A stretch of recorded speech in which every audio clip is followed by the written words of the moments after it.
right? You have to accept that. And let me get you back on the full screen up here. And did everybody stop sharing screens so I can share mine? Yes. Just look at the monitor, John. No one's sharing their screen. Okay. And then I want to go through this file right here. Okay. Now I'm going to sort of read this to you guys just because I wrote it. So I think it's okay for me to read it to you because it's sort of like me talking to you, and I'll mingle the reading with additional comments. But this is the way you should study for this class. Okay. One, you should not read material before the class. Okay. It's not a textbook where I'm saying read chapter 1 and you need to understand everything from chapter 1. No, do not read the book before the class. If you have extra time, from all the time that I'm thinking you need to spend doing homework in here, take a nap. Okay. But don't, I doubt you'll have extra time, but don't read the book before class. Come to class and then note the flashcard suggestions. And I'm literally going to go through the chapter and indicate to you where I think you should make flashcards. Okay. Then say on Wednesday, you have some time.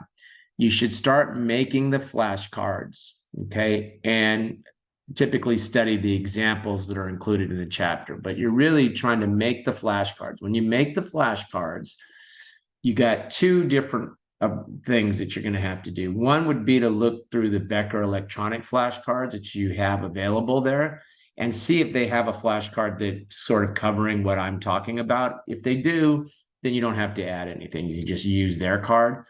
But if you don't really see anything that you think reflects what we talked about, you should make your own card. So you need to be going to Costco or Home Office or whatever the name of those outfits are, and get yourself a big old pack of flashcards, the 3x5 cards.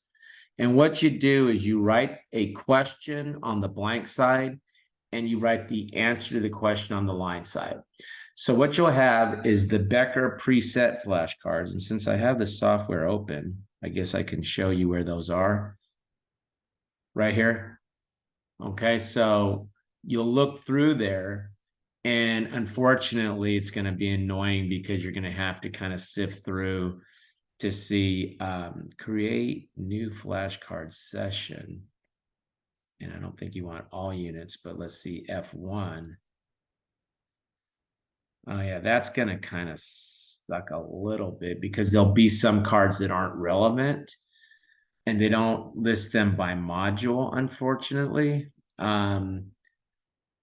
So for right now, I think, yeah, you can still go through, scroll through the cards to see if there's ones that address what I'm saying.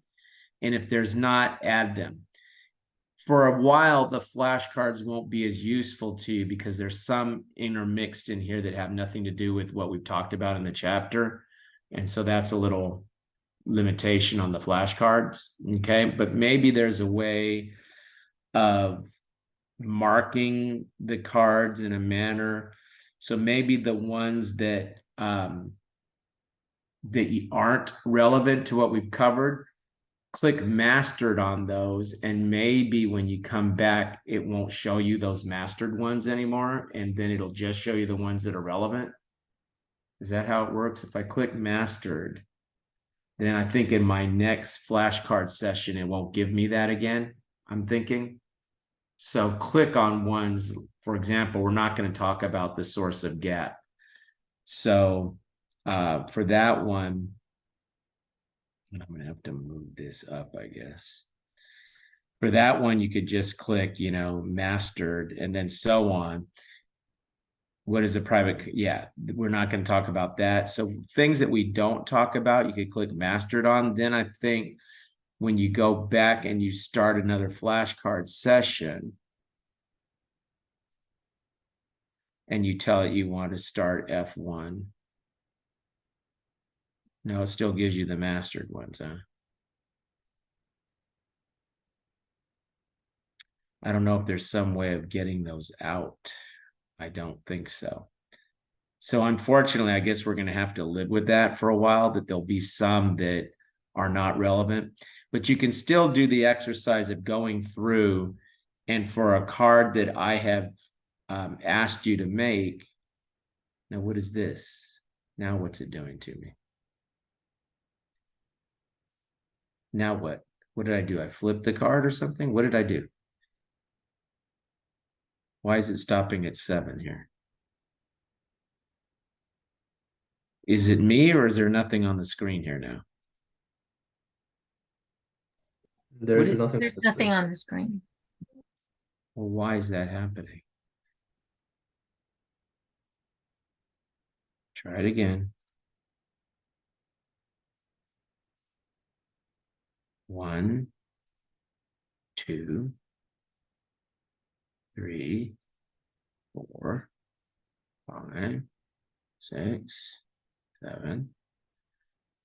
Okay, now it's working again. Okay, but anyway, like this one will be relevant to today. So I think you'll be able to see which ones are relevant. But anyway, as you go through, assuming the thing works half-ass, because now it's doing that same thing again where it's not showing us what's on there. But go through, and if there's a card that I suggested that isn't in here, then make the card. And maybe for now, guys, for a couple weeks, don't use this and just make all the cards I tell you to. Maybe that's better. For a couple weeks, just make the cards I tell you to, and F this, especially because it's not working very well anyway. So make the cards that I tell you to make, okay, for these first couple of weeks. And then later, once the new software is there, we won't have to go through this annoying exercise of trying to figure out what we talked about versus what we didn't, okay? So make the flashcards, okay? And then memorize the cards. So you need to go get hard copy cards like olden days, make the cards, memorize the cards before you work any multiple choice question. I'm telling you this because what happens a lot of times is students will think that they have the cards memorized because they read the cards. They have to be memorized. And once they're memorized, then and only then do you start to work through the multiple choice questions in your homework. That way, it is a positive, reinforcing experience of the material you have mastered in those flashcards. If you just read the cards, you don't make the card, and you start jumping straight in the material, you're like, oh, I don't understand anything. I don't know. I'm not getting any of these right. That's not what we want. I want you to have the key material in your head and practice with retrieving what you need to understand from those cards to be able to work those questions so that it is positive, so that you're, going to go through those questions. And maybe the first time you go through them, you get a score of 75 or better. If you do, stop. Don't work any more questions at that point.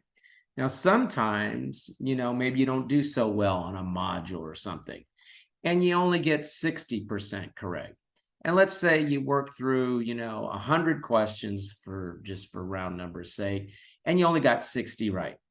Well, that means that you're not at 75% yet. And I go with the strive for 75 thing. So what you want to do is you want to, at that point, take those 40 questions that you missed, look at them, see what the problem was. Why did you miss those? Maybe you need to add a couple more flashcards, and then go back through those 40 questions a second time. When you do that, then you'll probably get, better than 50% of those right, but you'll be up to a total of what? 75%. Put those questions away at that point in time. Do not keep working questions over and over and over and over again, because you're going to start to think that you understand the material, but really you're just memorizing that question, and that's not where we want to be. Okay. The reason I'm having you do it that way is we need to save these questions so we can work them again in the couple of weeks between the end of the class and before you take your exam. Okay, and I need these questions to maintain some amount of thought to answer them. I just don't remember, oh yeah, that was the one that I had to divide by 3.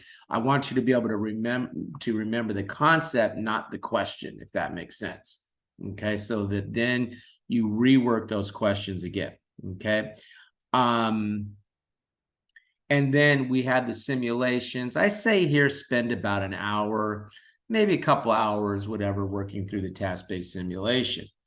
Now, that are in the software. The task-based simulation, guys, because I do have sometimes students make the mistake of just thinking all they have to do is work the multiple choice questions, and somehow I've seemed to have lost the open window with the Becker stuff.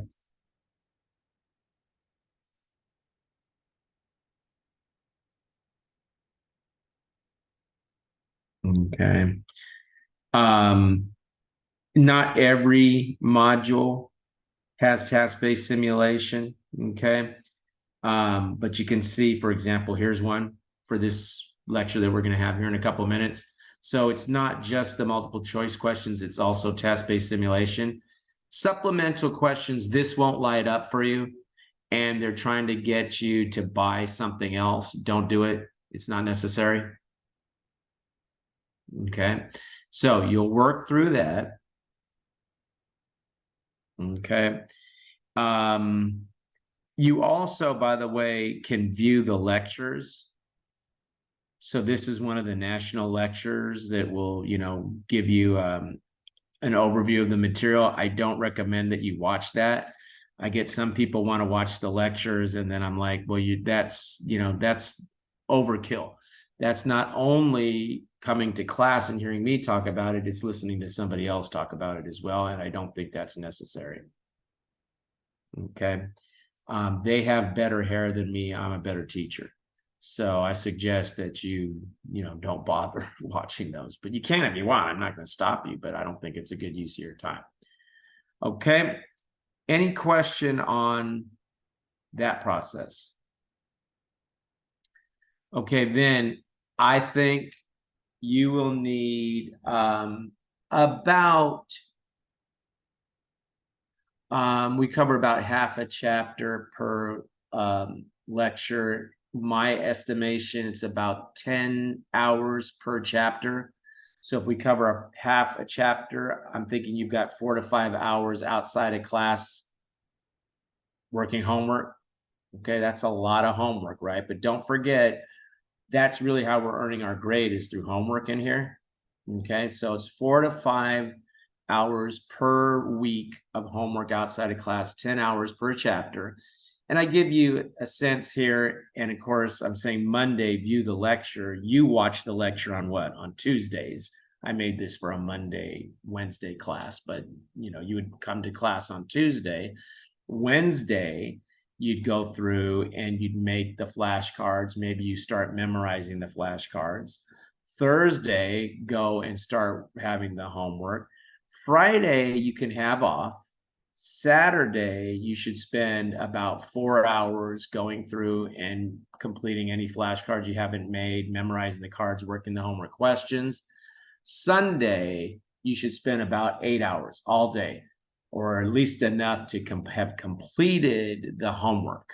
Okay, so that Monday, you maybe have a few finishing touches on some things. Bottom line, you need to be ready to go again Tuesday, and your reward for getting all the stuff covered for the modules that we covered that week, your reward is what? Your reward is more lecture, more flashcards to make, more homework to do, and we just keep that cycle running so that by the time we're to the end of the class, you've gone through, you've worked all the multiple choice questions, you've worked all the task-based simulations, and then what you'll do is you'll start doing the final review. And I'm going to talk about how to do final review after we complete our last chapter and are in that section of the course. Question. Okay, one more thing. What day did I suggest you take your exam? January 15th. January 15th. January 15th? Okay, good. Because I learned today that the first day you can take the new exam is January 10th. So do not schedule a date before January 10th. If I don't even know if it'd be available. But if you go to the California the Prometric site and they're trying to get you to schedule an exam before January 10th, do not schedule it. Do not schedule an exam before January 10th. And we said January 15th. You can't take the new exams until January 10th. Question. Okay, good. Now I'm going to have to close the door on my laundry room because I forgot I have my washing machine running and it's going to start making all kinds of racket here in a minute and I don't want to hear it. So hang on 1 second and we'll start chapter 1 if there's no questions.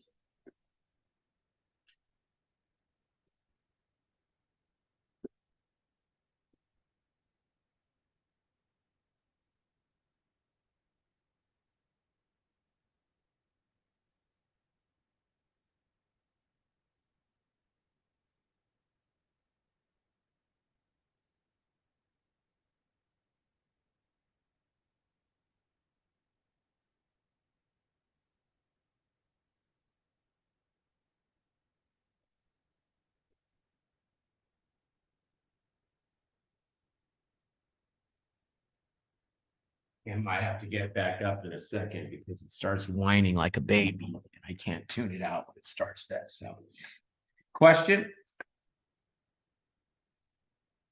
No? Okay, if there is no question, then I am going to go ahead and jump us into chapter 1.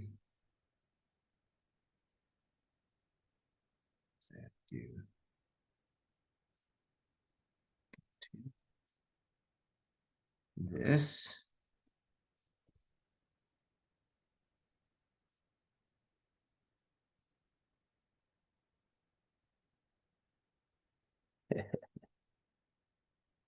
Okay.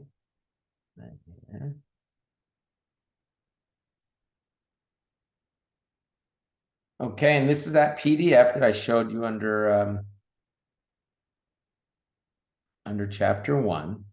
Okay, and they're going to start out talking about the balance sheet. Most of our focus here is on the income statement. Okay, so really we're focusing on the income statement and the statement of comprehensive income.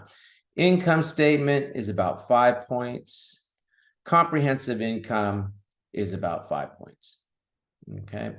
Now, when we get to our earnings per share calculations, okay, that tends to be also about 5 points. And then we're going to talk about stockholders' equity, okay, and that also tends to be about 5 points on the exam. Now you're thinking, okay, everything's 5 points, right, John? No, some areas are 10 points. The reason I give you point value, sorry guys, 1 second.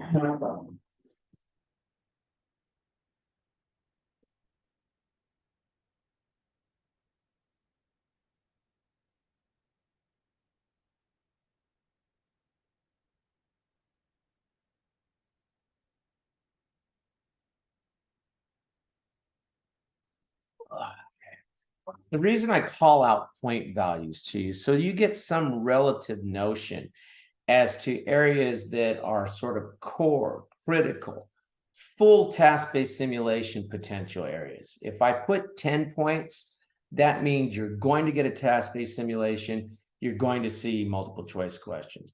When I talk about 5 points, then I'm saying, well, you'll get some multiple choice questions and you might get a piece of a task-based simulation that deals with this earnings per share information, et cetera. If I say 2 points, and sometimes I'll say 2 points and students say, oh, that's John's way of saying, don't worry about it. No. That means that you might get a couple of multiple choice questions on it, but you still need to make the flashcards and whatnot that I talk about in there, because if you're not careful, all of the 2-point areas will gang up on you and prevent you from passing the exam, and we don't want that. Okay, so that's what these point values are trying to indicate. Now, be careful. Do not get on that Facebook page for Becker for the FAR exam and start listening to these amateurs that start, well, you don't have to worry about this on the exam, and I didn't have that on my exam, and so on and so forth. That is nonsense, because everybody's exam has different things that get covered. And so somebody may say, well, I didn't have any information on the income statement on my exam. So you forget that, say, oh, okay, I don't have to worry about that. Then you get on your exam and here come 52 questions on income statement. Okay, so follow the outline of the course, make the flashcards that we're talking about, learn the material that we're asking you to learn. Okay, but this gives you some relative potential point values here. Okay, all right, good. So let's just come over and let's start to take a look. And they start talking about the balance sheet here, guys. And to be honest with you, this discussion is really sort of useless to us here. We do have a full set of financial statements, which is the balance sheet, income statement, statement of comprehensive income, statement of cash flows, statement of stockholders' equity. But, you know, if you got this far, I think you know that, okay, that these are the financial statements. I think you know that the balance sheet has to balance, okay, assets equal liabilities and stockholders' equity. And I think you know that we'll be focusing a little later on stockholders' equity, okay?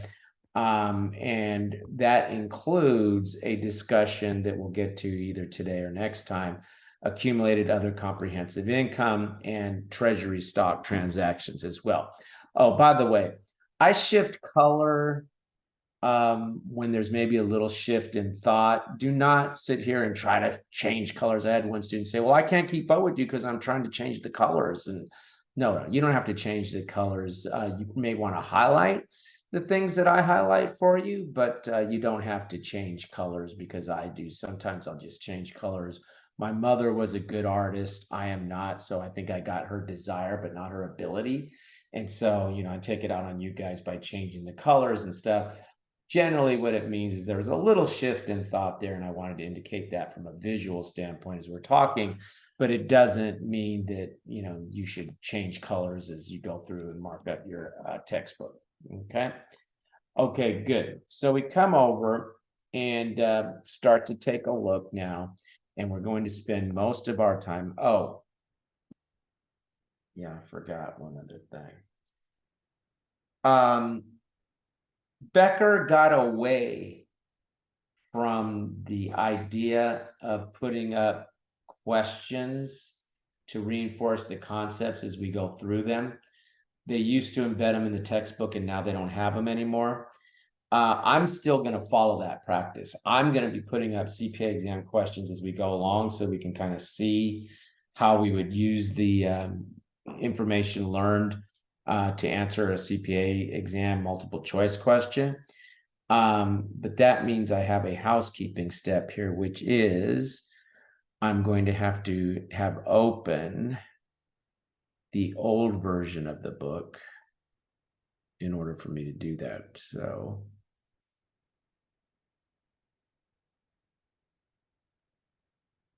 let me find that in this mess.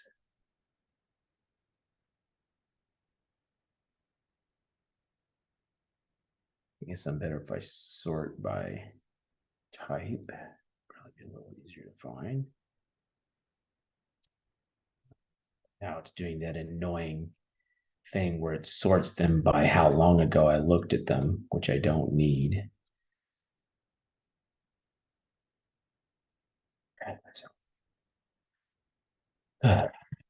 Hang on, guys, because I don't know why it decides to do this grouping thing.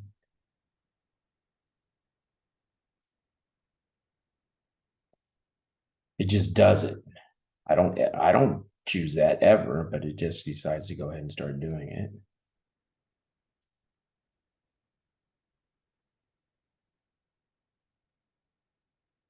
Oh, I see. I'm looking in the wrong. folder is the problem.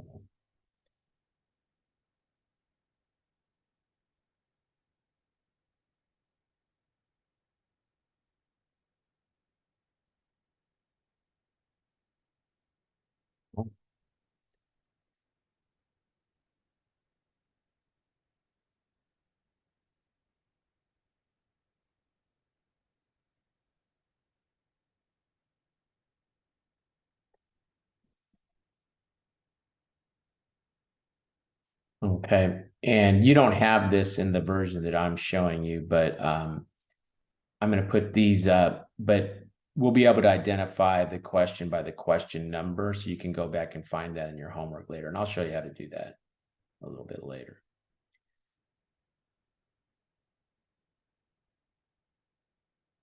Yeah, okay. Okay, good. So we'll come back to some of this, but let me go ahead now and put it back where we were. Okay, so we come over and we start to talk about the income statement, and we start talking about some terminology, okay? And we talk about revenues versus expenses, guys. And I think if you made it this far, you know what revenues, you know where expenses are, but a couple of things. Revenues, okay, are what? Are in the normal course of business.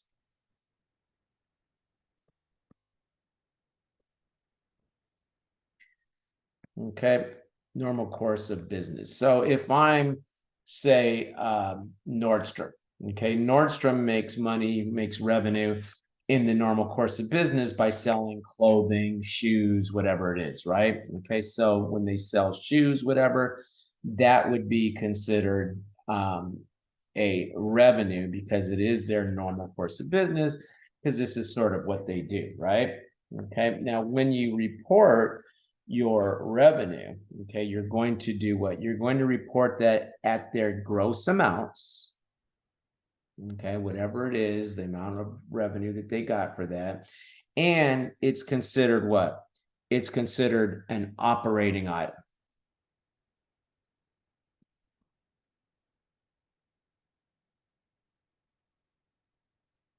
Okay, it's considered an operating item. And guys, you're gonna learn pretty quickly that I can't spell and that my penmanship is awful. So you're best off trying to listen to the words that I'm saying as opposed to reading the writing I'm putting down. Okay, don't get locked up in trying to read as much as you're listening. So that's operating item. I'll generally repeat what I write a couple times. I'll say it's an operating item. It's the normal course of business. It's reported gross.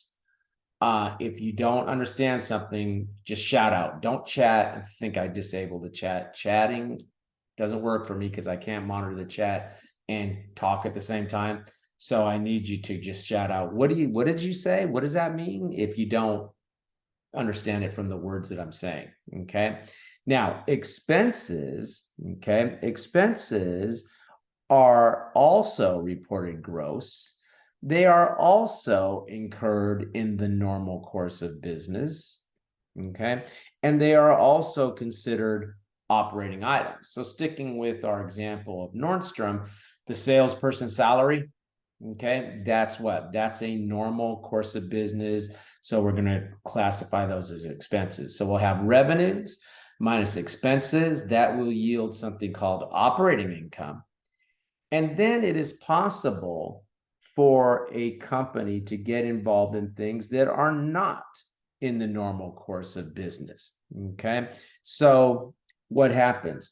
They are not in the ordinary normal course of business. For example, losses and gains. Okay. So let's think about that for a second. Let's say Nordstrom decides that they're going to modernize all their cash registers, right? So they go and they say, you know, we're going to get rid of these clunky old-fashioned cash registers. We're going to get all new cash registers. So they go to a cash register dealer and they sell those cash registers, and they sell them for more than their book value. Well, that's going to be considered what? That's going to be considered a gain, because it is going to be called out as a gain, not a revenue, because it is not in the normal course of business. When you go buy, an outfit from Nordstrom's and say, well, that's a beautiful outfit. Would you like a cash register to go with that? No, they might say, do you want shoes to go with that? Yet Nordstrom may very well sell their cash registers off if they're going to upgrade their equipment. They sell them for more than book value. That is considered a gain, okay? And it's going to be reported at its net amount, okay? So it's reported at their net amount. Okay, so you can just put that down, reported net.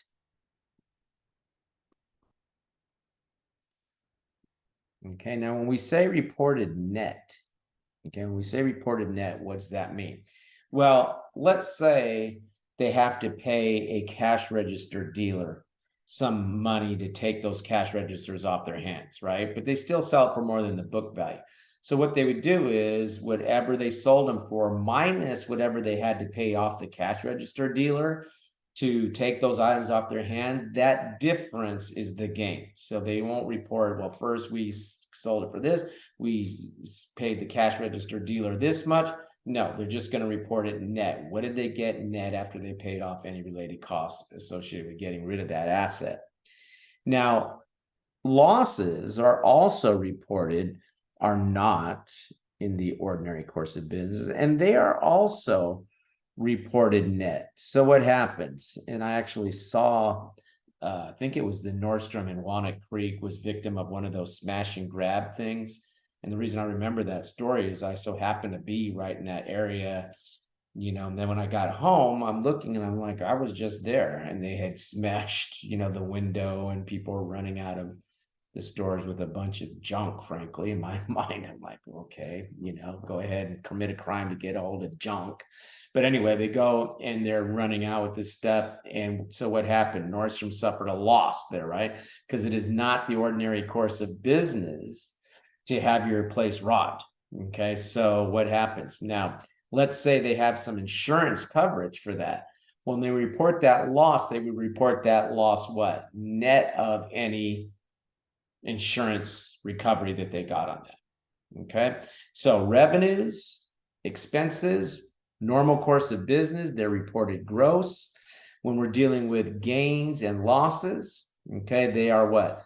They are not in the ordinary course of business. They are reported net. Okay, and they are considered, by the way, non-operating.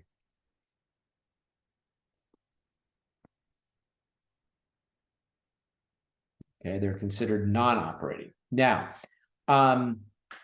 note down here that I'm going to ask you to put a flashcard right here. Okay, and what I'm going to do here is I'm going to show you how you take about a paragraph of text and turn it into one flashcard. So that the approach that we're taking here is to take these sort of, dense textbook material and quickly break them down to flashcards, right? Okay. So, or I shouldn't say quickly, but succinctly break them down to flashcards. So let's go ahead and let's type, and I'm just going to dictate the flashcard to you. Ready? So you have to have a pen. You have to be ready to write. Okay, and I'm going to dictate the flashcard to you. I'm not going to write it. I'm just going to dictate it. I'm just showing you there where to write it. Okay, so contrast revenue and expenses with gains and losses. Contrast revenue and expenses with gains and losses. Contrast revenues and expenses with gains and losses. Now that would go on the blank side of the card. For the line side of the card, you would write revenues and expenses are operating items and reported gross. Revenue and expenses are operating items and are reported gross. Gains and losses are non-operating items and they are reported net. Gains and losses are non-operating items and they are reported net. Do you get that? Okay. Yes. Now, I'm not going to always dictate the flashcard for you like that. What I'm trying to show you here in, the sort of first inning of our time together here is I'm showing you, I'm going through, I'm highlighting the book, I'm writing some notes. And when I say flashcard, you're taking the things that we just talked about there and turning it into what? On the blank side, it would have said contrast revenues and expenses with gains and losses. And you should be able to, without looking, recite what's on the line side. When you have that flashcard memorized, you can put it aside, and then it's intended to help you answer multiple choice questions and task-based simulation. Question on the approach?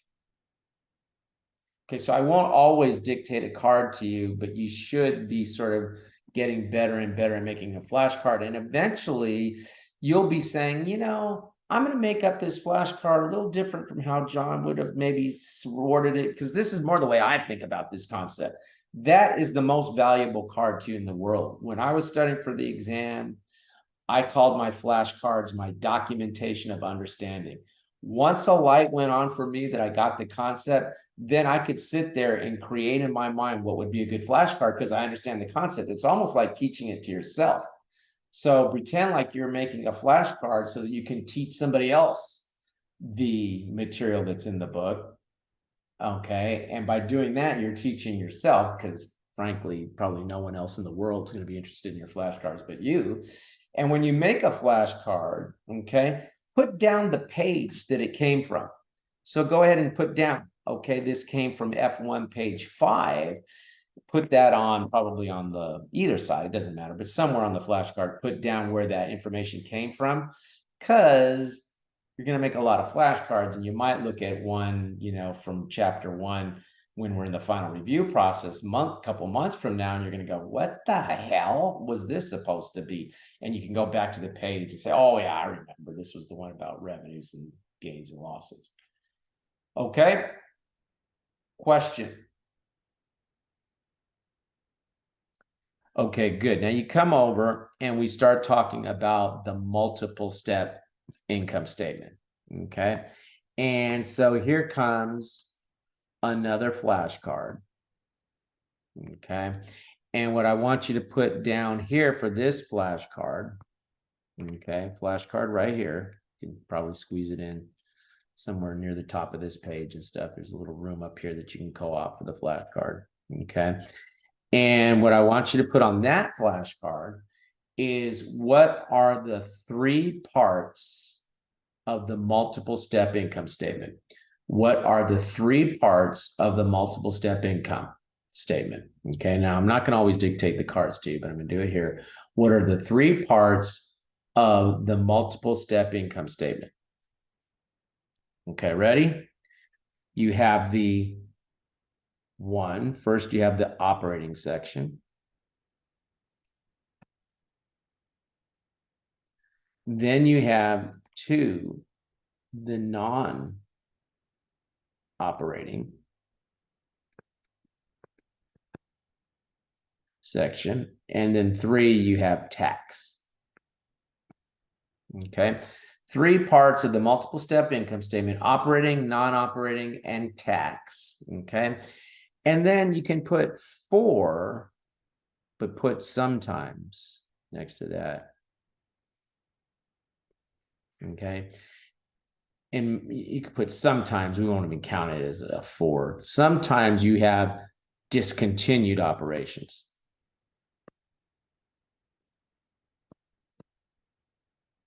But you don't have to have discontinued operations. We're going to talk about that here a little bit later tonight.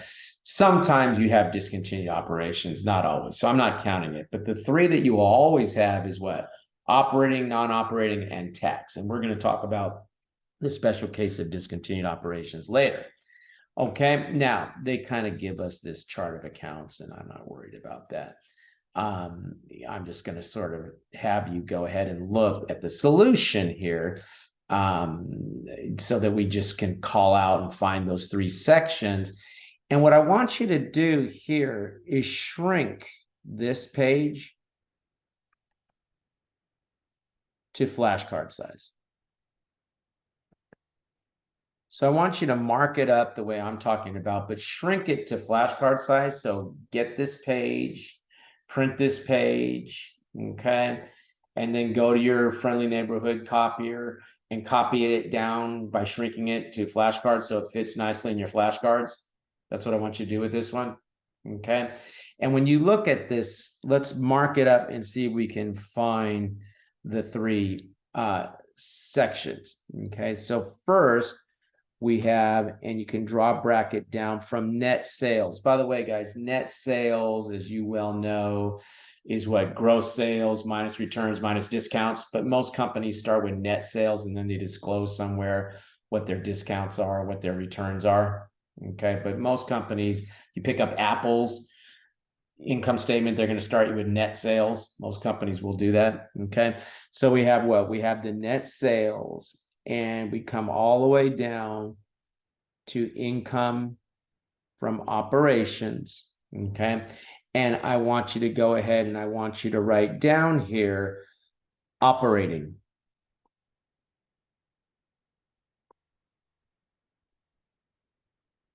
Okay, so that's our operating section right there. Okay, those things are normal course of business. Now let's look at a couple of these things. You have what? You have your sales, your cost of sales, gross margin. Sometimes companies will call that gross profit, right? Then you have selling expenses, okay? Selling expenses are going to be things like what? Like sales, persons, salary. What else? Maybe commissions, salesperson's commissions. What else? Advertising. You know, a lot of times that says advertising.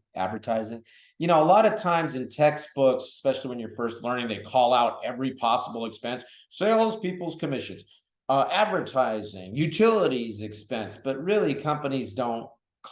FASB doesn't get all up in companies' faces and say, Financial Accounting Standard Board say, hey, put all these lines on your income statement. Okay, and they give them latitude as to what they can do, right?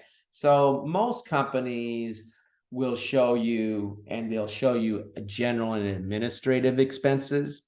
Okay, general administrative expenses are things like what? The CEO's salary is a general administrative expense. Accounting.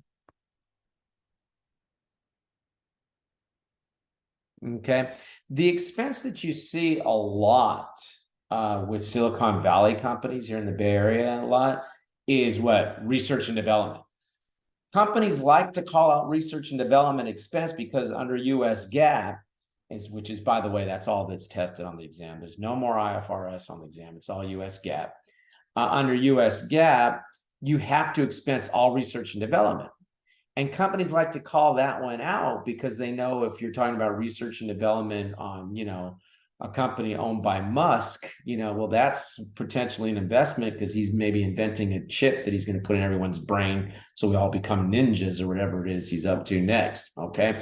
So, you know, they like to call that one out because you have to expense it all, yet it could kind of be seen as an investment to a certain extent if it's research and development that's to come to fruition. US GAAP says expense it all because a lot of research and development tanks, and they don't want investors to be misled that something is having future economic value when in fact it does not. So they just say expense everything. Okay, depreciation expense. Okay, all right, so you have selling, you have general and administrative expenses, two different line items though, right? Okay, and there's a difference between them. Then we have what? Other revenues, other expenses, okay? And what you can do here is go ahead and put a big bracket all the way down to income before income tax and call these out as non-operating. That says non-operating. Call those out as non-operating, and here you go. Gains, losses. We just said that, didn't we? The gains and losses are non-operating. Well, there they are down there in the non-operating section. Interest revenue, interest expense is usually non-operating, okay?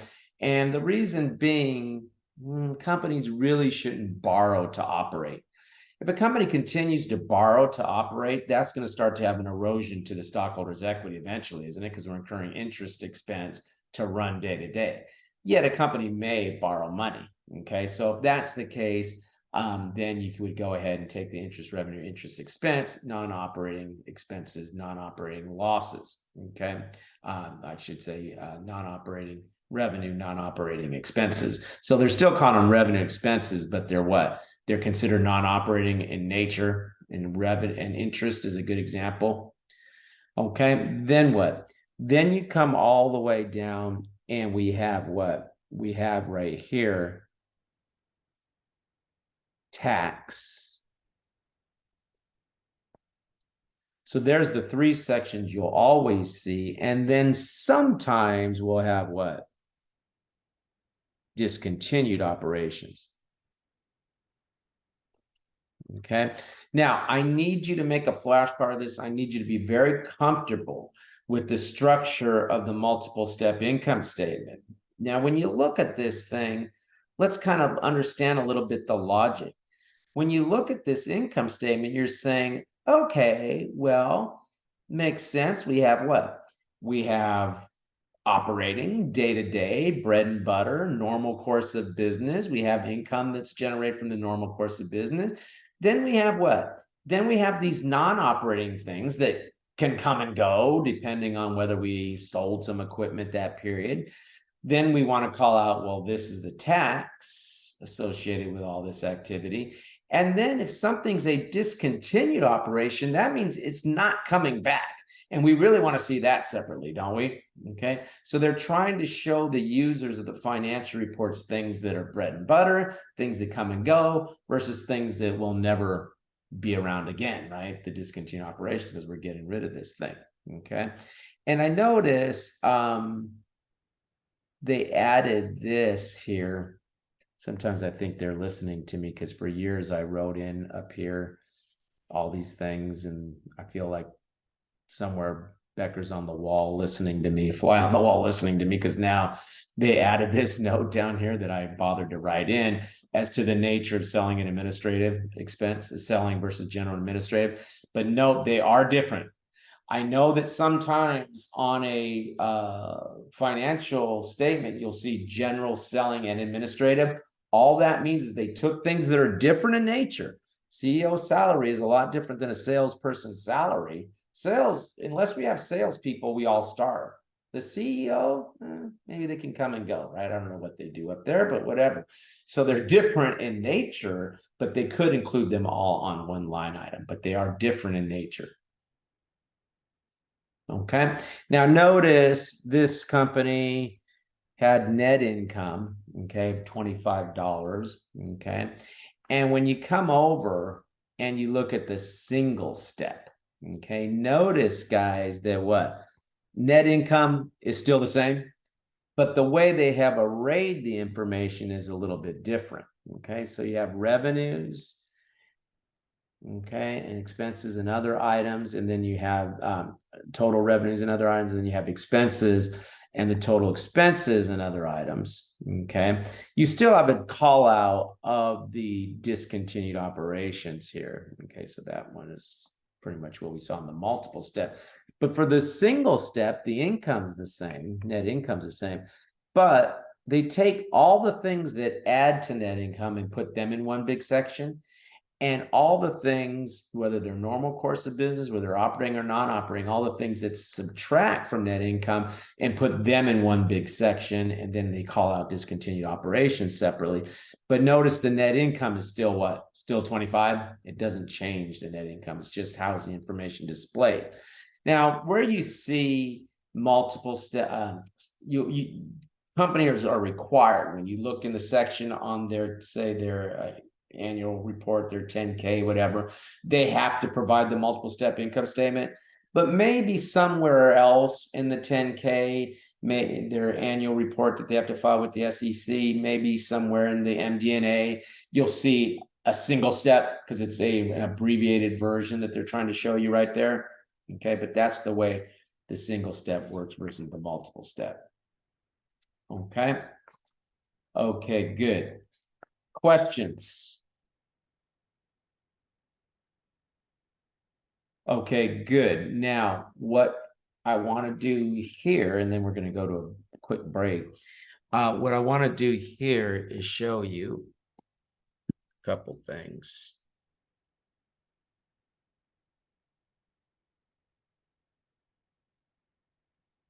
Okay. Now, from the previous version of the book, I'm going to put up these couple multiple choice questions and we're going to work them as a poll. Okay. We're going to work them as a class. I'm going to give you some time to work them. Okay. But because sometimes students will say, well, can you send those to me? I want you to send me the class question. Note down what the class question was that we talked about by indicating that class question number. Okay, that's that little number over here. Okay, see this number here? Okay, and then when you come to the software, if you want to see that question again that we covered, when you come to the software,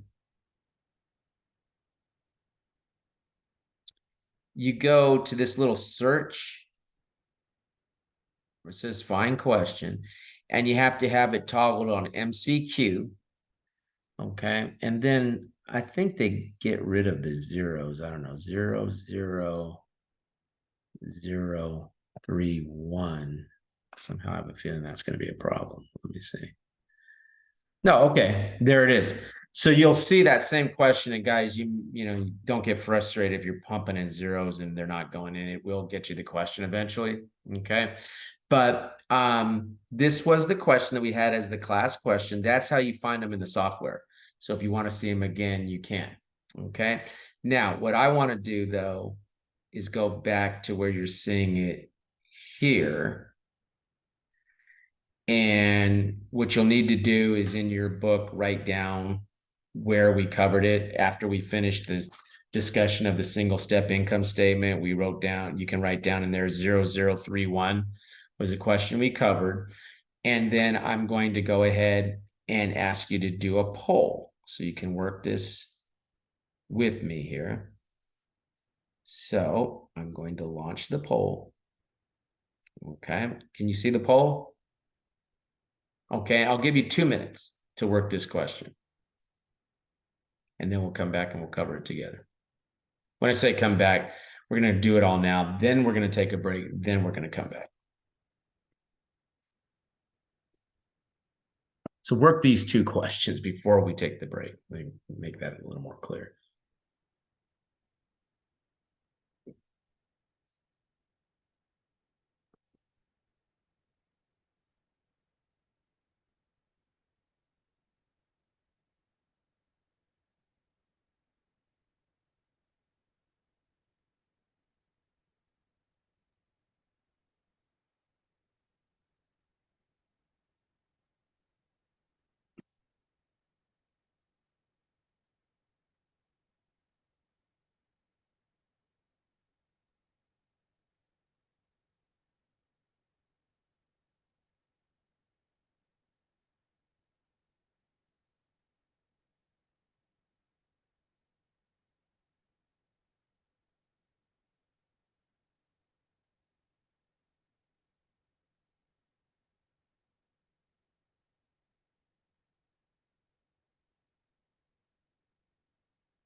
Okay, guys, it's about 2 minutes. And there's really no excuse for not answering.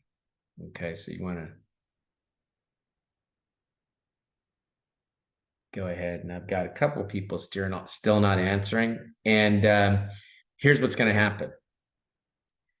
At some point, I will start calling people out when I see that there's people that aren't answering, because this course is not about let me log in and go watch TV. Let me log in and go to my kid's basketball game. Let me log in and have a fight with my significant other. Okay, that's not this class.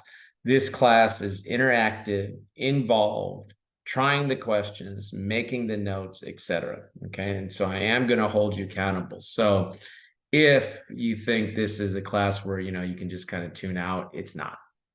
Okay. Okay, good. Now, as I said that, I had some more votes come in. Okay. And this is a result that we're going to try to not have in here. Okay. Because 31% of us got it right. The choice here is D. Okay. And so I'm going to sort of get on you a little bit here about how having understood what we said during the lecture would have answered this. Okay. So let's just take a look. I'm going to stop sharing. And we have this Scott Corporation sold a fixed asset. If you sell a fixed asset, is that normal course of business? No. No. So we know this is going to be what? Something that's reported net. And thankfully, nobody picked A. So that was good. Nobody picked A because we knew, hey, we have the net concept, right? Okay, we're going to be showing it net, okay? Net of any related commissions or something we have to pay in order to get rid of that asset, whatever it is, okay? So A is out. We know it's not the gross. Let me do this. Okay, A is out. Then B, net concept, showing the total amount as a component of other comprehensive income, net of income taxes. And surprisingly, most people pick that. Show me where we talked about comprehensive income. Anywhere on that example of the multiple step income statement. I'll wait. Was there anywhere where we talked about comprehensive income? Not yet. Not yet. No. Okay. Well, I suppose you could pull all kinds of things in that might be bouncing around in your head from this, but stay on the range, cowboys and cowgirls. Don't start pulling things in that's bouncing around in your head. Stick with what we've talked about. We did not get into the idea of comprehensive income here. Selling a piece of equipment is never a comprehensive income outcome. We're going to talk about comprehensive income. Okay. Question on that. Okay, good. Then what? Then we come over and we have choice C, which a lot of you picked. Okay, a third of you picked. And it says net concept showing the total gain as part of discontinued operations, net of income taxes. No, we didn't. Discontinued operations was down here as what? As sometimes its own section. Where'd my stupid multiple step income statement thing go? What'd I do? Lose my markings here because I went out of tablet mode? Okay. Remember, I marked this as what? Mark these as. Now you have to remark it because the software did something stupid. Okay. These were ops. These were what? Non-op. Non-op. Yes.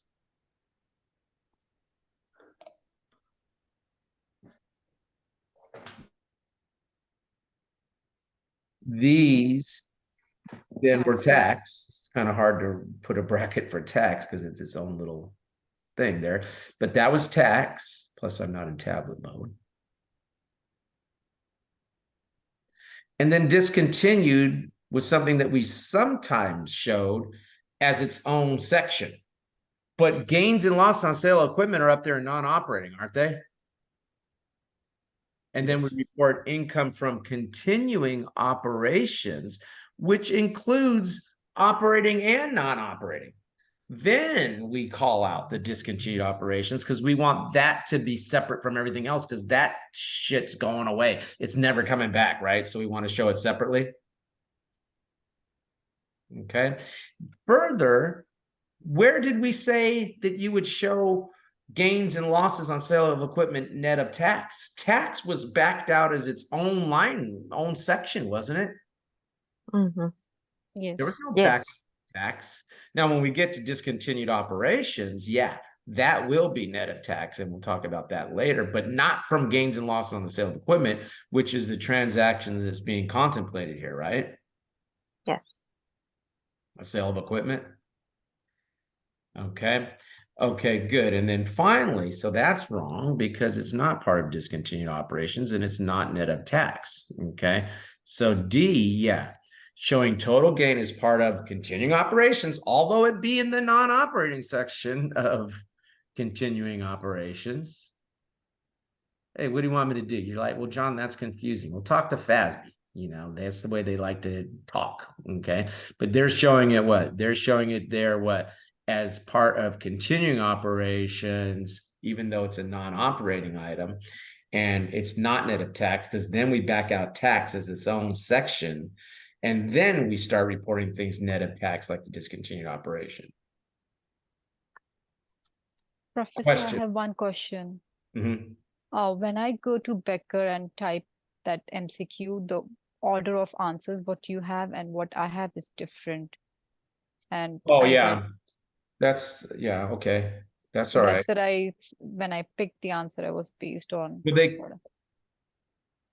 okay, well, don't do that. So then I should just refer to the screen, what you show, Yeah. and not to the Becker. Correct. Okay, got Yeah. it. Okay. Yeah, yeah. Maybe that what was causing the issue. Yeah, don't do that because then I don't have much hair left to lose, so I'm going to start losing some of it, which I am losing anyway. So don't make me have a heart attack. Yeah, so if it don't do that for sake. Okay. Okay, Yeah. got it. So I will look at Because the I screen. will turn purple if I think my class isn't getting a concept. I was at a banquet one time at San Francisco State, and they stood up and they said, now we're going to give the award for the accounting teacher some years back who died of a heart attack while teaching the class. And they called out an award and a scholarship and that person's name. And so I turned to my colleague. I said, so all I have to do is die while I'm teaching the class to have a scholarship named after me. So please keep me away from having a scholarship named after me. Don't do that. Okay. Okay, Okay. good. Okay. Oh, was there another question? No. So I just, that was my Yeah. question. I will Okay. just look at the Yeah. screen. Yeah, don't do that. And the other thing too to keep in mind, which is probably what I should have focused on more than my story there. It'll change. See, for me, that was the right answer. So I don't know. I don't know why it shuffled it for you. Okay, but when you work this question again, it'll move the answers around. So Okay. don't just remember D. Yeah, got it. The other thing that I hear hacks that are supposedly advising people to pass the CPA exam. Guys, I've been doing this for 30 years, okay? And I'll hear people all of a sudden come up with things that they thought of out of their, you know what? And they'll say, if when in doubt, just pick C. No, that's not how we do it, okay? Because the AI CPA has told us that they have evenly distributed the choices between A, B, C, and D. So if you're looking at a question and you really have no idea as to what the choices are, then you're going to sit there and you're going to ask yourself, have I picked a lot of B's so far? Because if I have, I'm not going to pick B for this question. So if you're guessing in a manner that's increasing the odds that you'll get that answer right. There will be a couple of questions that you'll be like, what the hell is this? Do not waste time on that question. Pick your best choice. You can mark the question and then move on. And if you have time left, and I've got to talk about timing for the modules, and I'll do that a little bit later. But if you have time left for that module, and you keep pace of your own time as you go through, but if you have time left for that testlet, at that point in time, then you can go back to ones you marked, okay? But take a wild guess if you have to. You get points for what you put down correctly. It's not like the, entrance exams and that where you get points subtracted for improper guesses. CPA exam, you get points for what you put down correctly. So you attempt every single thing. There should be nothing unattempted on the exam. And my point being, if you see a question that you have no idea what the answer is, don't waste time. Pick a choice that you think you haven't picked a lot of at that point in time, mark that question, and move on to the next question, okay? There are about 15 multiple choice questions on the exam that are pre-test questions. That means they're not graded. So you sit there and you're struggling with a question that the AICPA is just using you as a guinea pig for.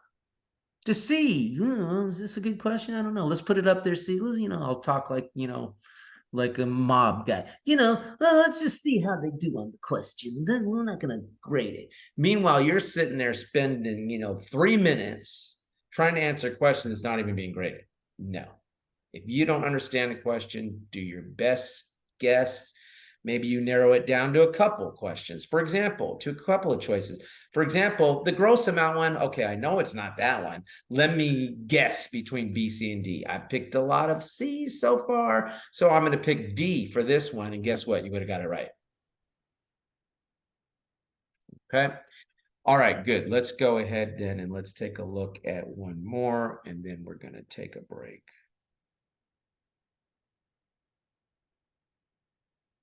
Let's look at this one. Note the number, guys. Write down the number somewhere, 00052. I guess you got to include all those zeros. If you don't need them all, the software will still let you find the question. And that's assuming you have interest in going back over the class questions, when you get into your homework. Maybe you won't care.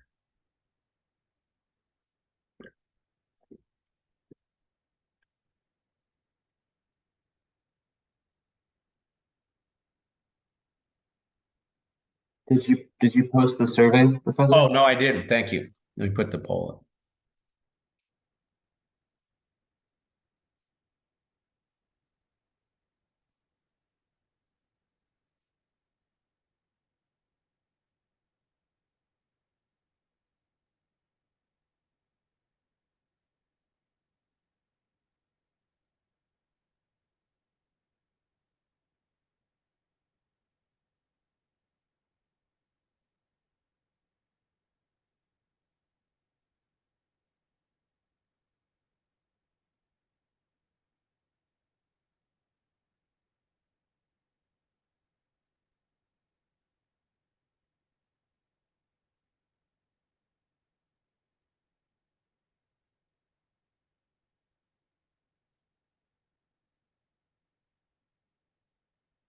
Okay. Okay, I don't know, guys. Everyone tried this one quickly in less than 2 minutes, and more than half of us got it wrong. Because the answer is D. So I'm not sure what's going on here. I think I know what's going on. Do not rely on things you think you remember from courses you've taken before. Rely on what I have taught you, okay? Not things that you got bouncing around in your head. What we're doing here, guys, is we're taking concepts that you already know, and we're going to synthesize them quickly in a short period of time. This is almost like a capping of your accounting degree to bring together now all the things you learn and crystallize those for you so you can pass the exam. But it also is increasing your professionalism, whether you realize it or not. You are going to become a better accountant for having gone through this experience than you were when you entered into the track here of getting the CPA exam done, okay? Now, when we look at this, which of the following is included in general and administrative expenses? Okay. We already said that advertising is what?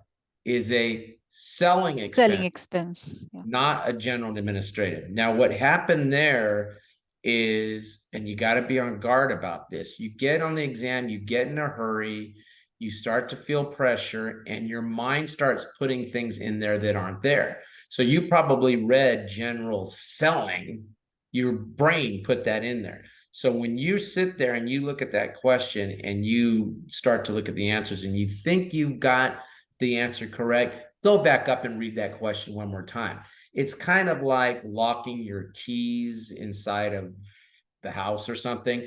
You don't realize that you lock the keys in the house until you pull the door shut for some strange reason. It's as soon as you close the door, you go, oh shit, I left the keys. Okay. So what you do is you take the choice, but before you go on to that question, before you close the door, you go back and you look again. And for some reason, when you select it and then you look again, you're like, wait a minute, it didn't say selling. So advertising is not a selling expense. So that means that what? Right out of the gate, A is wrong. Did I say it's not a selling? It's not an administrative expense. It's a selling expense. So A is wrong. C is wrong. Interest. Why would interest ever be a general and administrative expense? Interest is what? It's either operating or non-operating. And in most instances, it would, if it was operating, it'd have to be called out as interest, because it would be a significant expense of the entity or a significant revenue of the entity, because the entity would be what? A bank or a financial institution. So there isn't going to be buried in a line item called something. It would be called out interest revenue, interest expense as a separate line item if it was an operating item. Typically, interest revenue expense is down there in what? Non-operating, and therefore we know that it's not general administrative, because general administrative is operating, because you have to have that day to day, don't you? You got to pay the CEO, you got to pay your salespeople salary, whatever. Okay, so that's why the choice is what? D. And that's why I asked you to make that flashcard. And all you got to do is go to your friendly neighborhood copier and sit there and make up that little flashcard that's going to remind you as to the categories that things fall into have helped you answer those last two questions.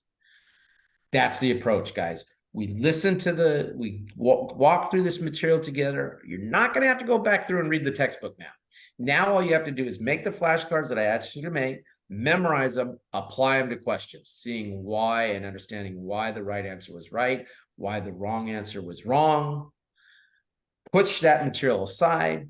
We'll get more material, chapter 2, chapter 3. You'll have a bunch of flashcards. You'll go through all those flashcards again the couple of weeks before your exam. You'll work all the questions again the couple of weeks before your exam. Then you walk into the exam like this. Don't turn your head too far to the left or to the right so nothing falls out, and dump it all in the exam and get this stupid thing over with. By doing that, and it sounds like I'm just telling you to memorize and don't understand anything, eventually your brain power is going to increase to a level where you're going to be walking around going, you know, I actually am better as an accountant than I was before I went through this process. Okay. Okay, guys. So I'm showing about 10 to quarter to 7. So let's go ahead and let's come back. It's a little bit of a weird time, but let's come back at 7. It's okay. We'll come back at 7. Give you a 15-minute break. Usually we'll do 10 minutes, but today, so that we come back at an even time, we'll come back at 7. Okay. All right, guys. I'm going to pause the recording. Somebody do me a favor and remind me to start it again when we come back at 7. Okay. Okay, great. Thank you.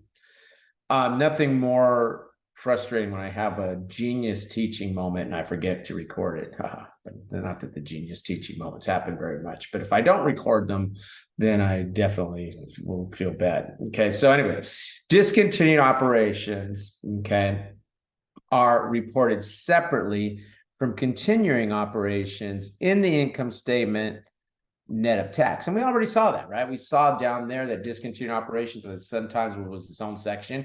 If you have a discontinued operation, maybe a company won't have one. That's why I say sometimes, okay? Now what happens? A discontinued operation may include a component of an entity. Nah, I'm not going to highlight that. Don't worry, that gets a little wordy, okay? Right here. Discontinued operations can consist of impairment loss, gain or loss from the actual operation, and gain or loss on disposal. Okay. Now, what I'm going to do is give you a mnemonic here. And I'm not a big mnemonic guy, but every now and then I come up with one. Okay. So 3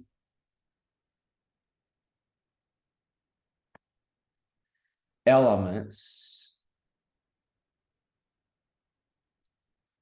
of discontinued operations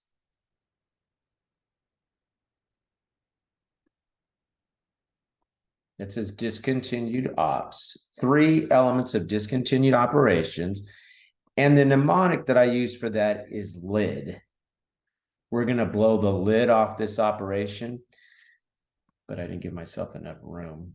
So I'm just going to kind of write it over here. L I D. Okay. And it's loss from operation.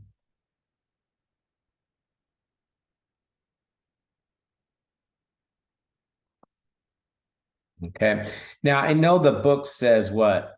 It says that it could be a gain or loss from actual operations. But in practice, and almost always on the CPA exam, it's a loss from operations.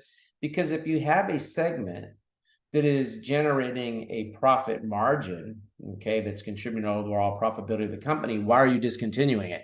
You're probably getting rid of the ones that are what? Taking away from the overall income of the company. So on the CPA exam, it's almost always a loss from operation, okay?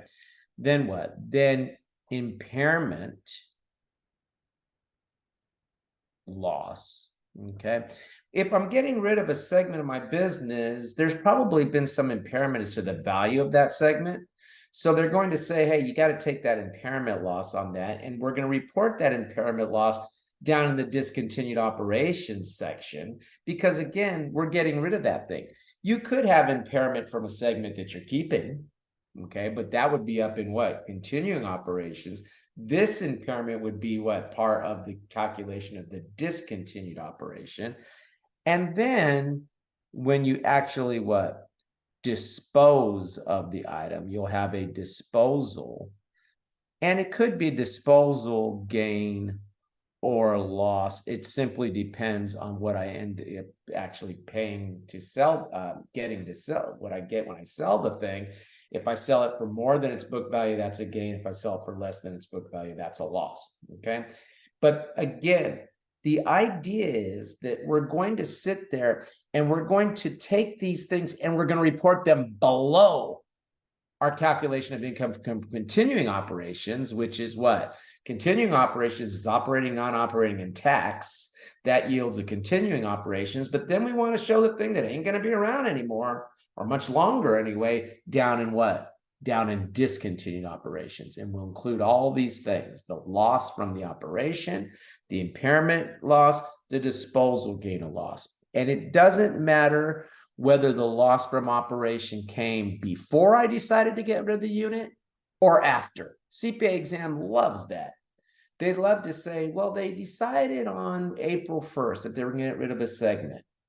And then they finally got rid of it, you know, say by the next year. And you're going to want to try to separate the parts that happened before they made the decision versus the part after they made the decision. No, the objective is to show everything that happened with that segment, whether before or after decision, down in a separate section called what? Discontinued operations. And it'll have the elements loss from operation, impairment loss, disposal gain or loss. And they tell us that these amounts are going to be part of the discontinued operations section in the period in which they occur. you could essentially, and all I want you to flashcard is this one that has the elements, but you could flashcard that paragraph and it'll answer every single question in your homework for you. Okay. Now, something else I wanted to say there about, the way the books is sort of written and the examples they give, it sounds like you have to have a line item for every single one of these things in the discontinued operations section.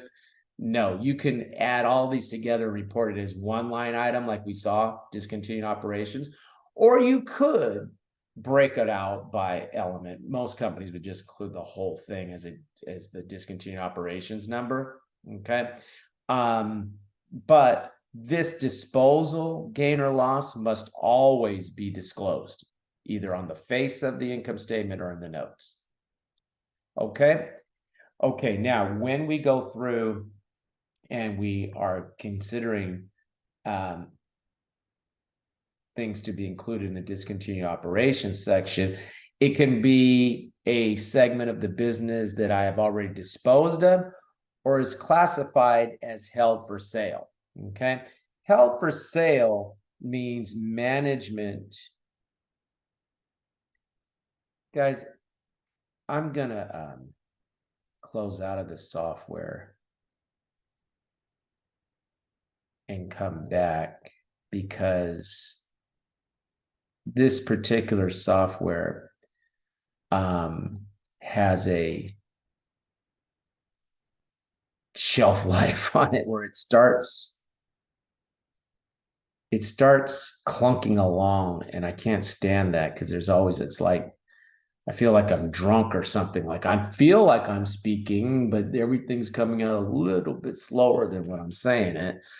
And I'm saying it and I'm wanting to write it, and there's this delay. So I'm going to reopen it. Sometimes that fixes the problem. So for this one, I have to go back to the downloads. Not that, download.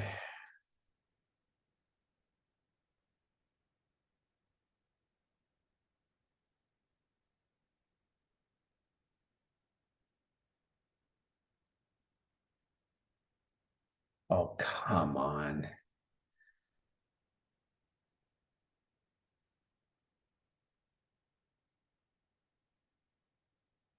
There it is.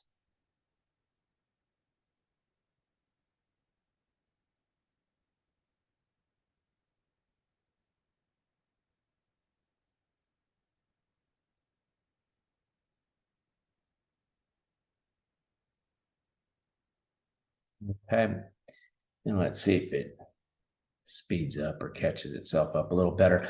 And again, it's for those that we have that we have disposed of or is classified for sale. And when we say classified for sale, that means management is serious. Better yet, put management is committed.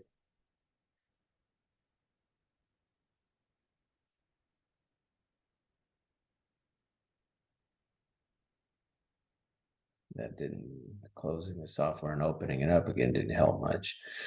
Management is committed. Okay. So what that means is, the question will say management has committed to a plan to dispose of a segment or whatever. Okay. The question will have that kind of phrasing in it. Okay. Now you come over and,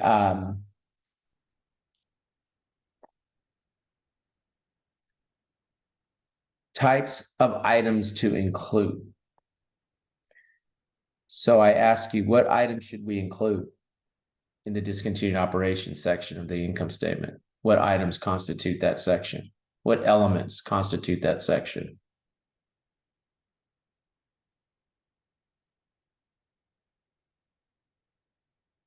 What elements constitute that section? FID. The three elements are Good. the LID, the Excellent. loss from operation, The loss from operation, the impairment impairment, loss, and disposable disposal or gain or gain or loss. Okay, so that's they're saying the results, but that's the loss from operation, right? there's the impairment. And then we got to get a little kind of crazy as to how we bring the disposal part, the D over, right? But that's the elements of lid.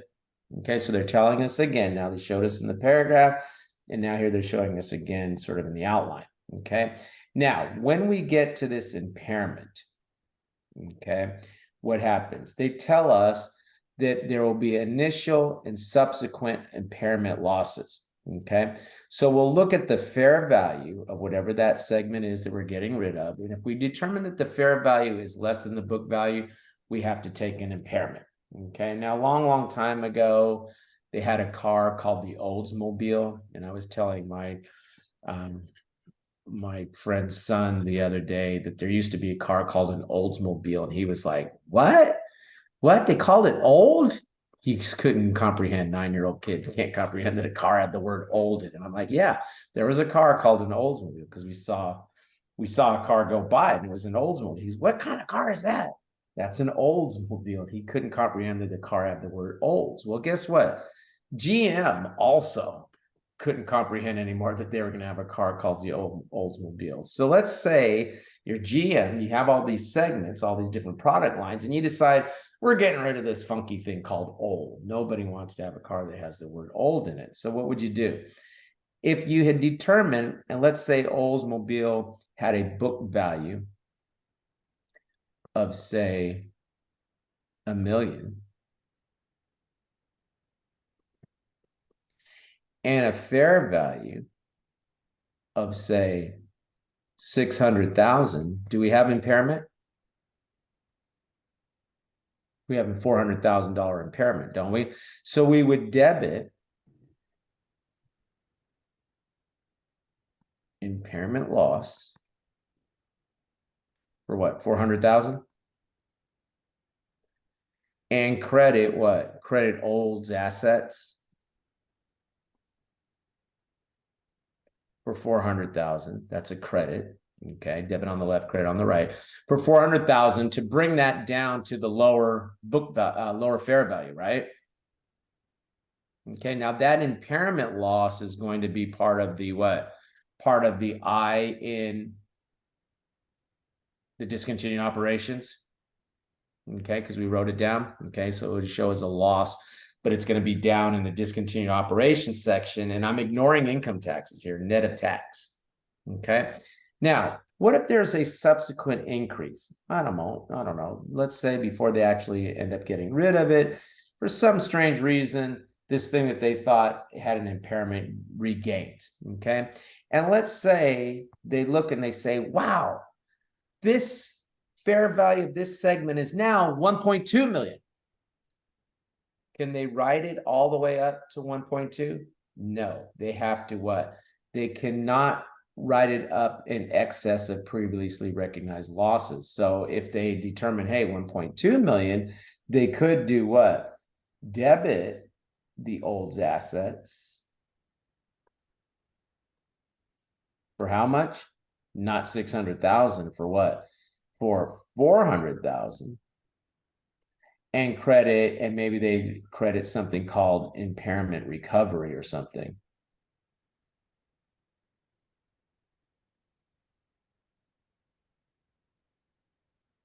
For 400,000. Okay, now I'm giving you that, sort of little example there, guys. Don't get locked into the journal entries on this particular thing because this writing back up is highly unlikely. But since this is the CPA exam, I want you to understand that if you are able to write it up at all, you are capped at whatever its original book value was before you started writing down the impairment, right? You can't write it up in excess of previously recognized losses. You'd be capped. Your write-ups would be capped at the 400,000. Question. Okay. Now, once you have considered a segment to be discontinued, you should not depreciate the assets in that segment any further. Stop depreciating. Depreciation is the allocation of future economic benefit of an asset to each period. Meanwhile, what? Meanwhile, we're saying this thing doesn't have any more future economic benefit. So stop depreciating. Do not depreciate. Okay. Now, when you look at the presentation and disclosure, okay, you will present that as a separate section on the income statement, net of tax. Okay. And we already know that. And you must disclose in the face of the income statement or in the notes, whatever the disposal gain or loss is. That must be disclosed. Flashcard that. Notice what we're doing here, guys. We're going through, we're picking up key concepts. We're flashcarding them here. Boom, boom, boom. Okay, that's the way I want you to go through this material. When you come back to this, I don't want you to read the old textbook and every single thing. I want you to go to the things that I've said flashcards, make flashcards for them, right? Because that's going to answer the questions. Okay, all right, good. So let's go ahead and let's practice with this question. And this is a good example. Unfortunately, they kind of tried to turn it into a whole task-based simulation type thing. Meanwhile, I just want to focus on the discontinued operations elements of this. Okay, I don't want to make a whole income statement up. So bear with me as I'm going to kind of try to glean out the discontinued operations impact for this example and not so much all the other things are in here. Okay, but let's go ahead and take a look. Let's say trial balance below represents the income accounts for year one from all sports companies' trial balance. The golf division, I think it picked it up. The golf division has been losing money on a monthly basis. The golf division's income statement accounts are also presented below, whatever. Okay, and then they tell us the board of directors decides on April 30th, year one, to dispose of the golf division. Now you look at that and you're like, okay, so I'm only going to consider things that happen from May 1st forward. No, we're going to look at the entire results for year one and year two, right? On this thing. Okay. The carrying value of the golf division on April 30th is 4 million and its fair value is 2.2. Uh-oh, do we have impairment? Yes. Okay, they're telling me that this thing is sitting here at what? This golf division, whatever. It's sitting here at 4. Meanwhile, it should be what? The balance should be 2.2. How do you decrease an asset? You credit it. So we know that we're going to have a credit to the golf division of what? That could be 1.8. 1,800,000. Good.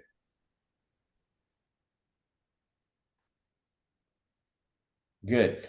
So what's going to happen? We're going to have to debit Impairment loss 1.8. 1,000,008 and credit the golf division, right? Yep.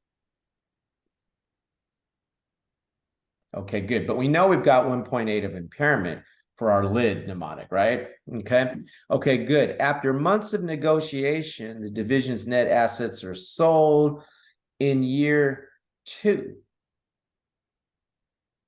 for 2 million. And the golf division continued losing 200,000 per month in year 2. They tell us that the tax rate is 40%. Why do I care? Why do I care?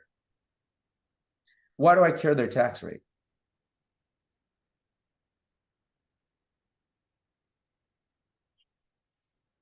How do we report amounts in discontinued operations?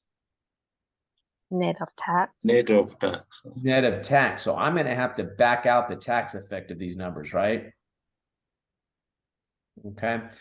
And then they say, assume the income from continuing operations, year one, year two. And I really don't care. Okay. I'm only interested in what? In the discontinued operations discussion here. Okay. So I go to the solution. Okay. And I sit there and I say, okay, the loss from operations. And guys, if you're looking at a problem on the exam, and this is probably a little more comprehensive than you might see on the exam itself, but I would sit there and I would use my mnemonic and put the amounts in that I figure out. Okay. So I know that what? If they're losing 200,000 a year for 12 months, the entire 12 months, I want to capture the entire result of everything that happens with this discontinued operation so I can put it all down there in that section so that people can see this thing's going away. So if they're losing 200,000 a month for 12 months, that's a loss of 2.4. And then I multiply that by what? 1 minus the tax rate. 60% is the net of tax effect, isn't it? If the tax Yes. rate is 40%. So I go ahead and I say, okay, the L in lid then is 1 million for 0.000. Okay. And then I already know the impairment was what? The impairment was that 1,000,000. 1.8. Okay. And then I have to, again, take that net of tax. Everything's net of tax. So that's 1,000,080,000. Okay. And I take the amounts in the period in which they occur. And since this is year one, they hadn't disposed of the thing yet. So there is no disposal gain or loss because they're not going to get rid of it until year two, right? So for year one, I add those two amounts up. And for year one, the 1,000,440 and the 1,000,080 that they're showing down here. See how they're showing it in discontinued operations down here? I just wrote it in terms of the lid. Okay, that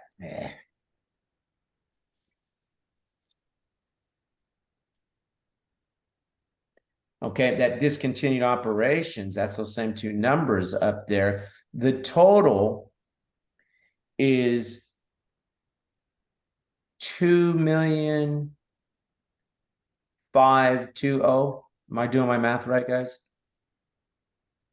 2,520,000 is the sum of those two numbers. Yeah. Yes. Okay. Yes. They could report that as one amount, as just one line item. They don't have to call out the amount that's the lid elements here. LI. I wrote it up there as lid. That's how I'd set up the problem. But likely the question will ask you, what is the amount for the discontinued operations? And it would be the sum of the elements, in this case of just the L and the I. If they had also disposed of it, there would be the disposal, right? Mhm. Yes. Okay.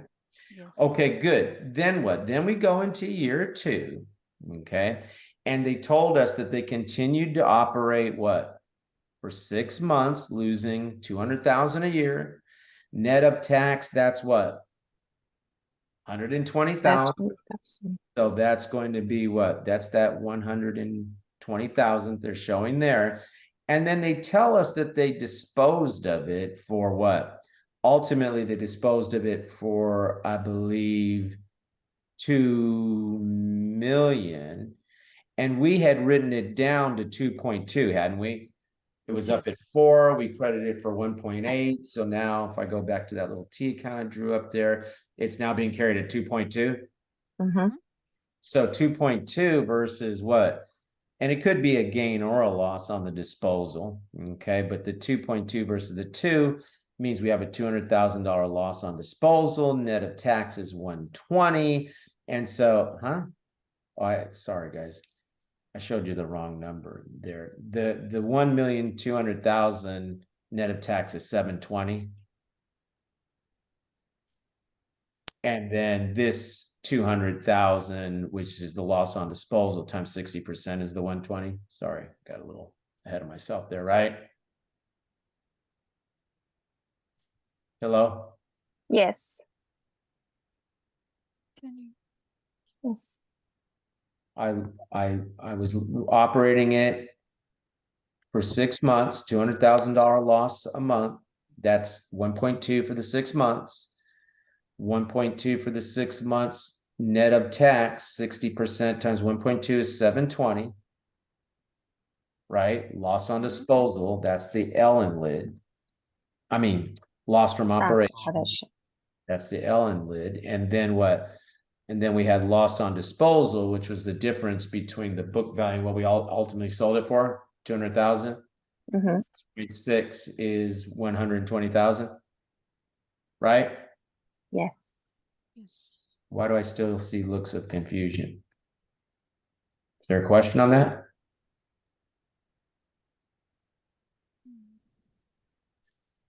Or Hartu, why are you looking at me like a Sorry, I I'm tell just trying to students look at that- the screen and see I the always tell calculations. new faculty that if students are looking at you like a spaceship landed, that's not a good. No, I'm looking at Yeah, the screen spaceship actually. landing, if you're singing and people are looking, you go, what a voice, that's good. But if you're talking, if you're teaching and people are looking, you going, oh, that's not good. So what are you not getting here? I'm just looking at the part second, the reporting of the second here. Okay, well, let me ask you a couple of questions. Do you understand that they continue to operate for 6 months in year 2? They had year 1, but year 2, they continued to operate for 6 months and continued to lose 200,000 per month in year 2, right? Yes. So since we continued to lose in year 2, then we have to sit here and we have to take the year 2 loss as a loss from operation, which is 200,000 per month times 6 months, right? Yes. For total 1.2, but we report that net of the tax effect. Yes. So 1 minus the tax rate, 60%.